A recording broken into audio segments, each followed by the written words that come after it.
अस्सलाम वालेकुम नाज़रीन ख़बरन दोस्तन सलो जारी आहे त ब्रेक न्यूज़ शेयर कंदासीं सिंध इंसाफ़ टीवी न्यूज़ पारां तो नाज़रीन एम ब्रेक न्यूज़ ॻोठ हयात ख़ान गोपांग जे ॻोठ हिकु दरगाह मशहूरु आहे तारके सजाव जुड़े जे 10 किलोमीटर जे फ़ासिले में किता DC कंबर शहज़ाद कोट के गादी मशीद सैयद यासीन शाह जिलानी प्रेस कलम सां ॻाल्हाईंदे चयो त मुंहिंजी दरगाह ज़बूत हालत बणिजी वई आहे कि में मूंखे वसियत कने मां रोज़ो ठारायां ऐं हवेली ठारायां पर मां कंहिंजी औकात खाते आहिनि खां वज़ीर आला सिंध वॾे वज़ीर सैयद मुराद अली शाह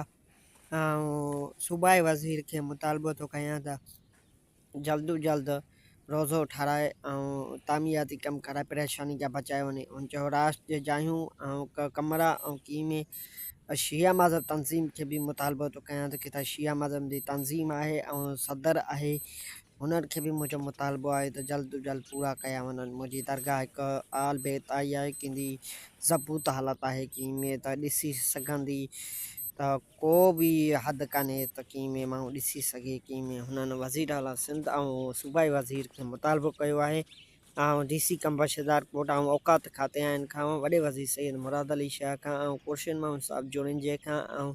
अदी नफ़ीसा शाह खां ऐं कीअं मुतालबो कयो आहे त कीअं उन कमरज़ीन ख़ान गोपांगा खां ॿी नादर ख़ान मंगसी खां के मुतालबो कयो आहे त जल्द जल्द तामीयाती कमु कराए ऐं वास्तो कराए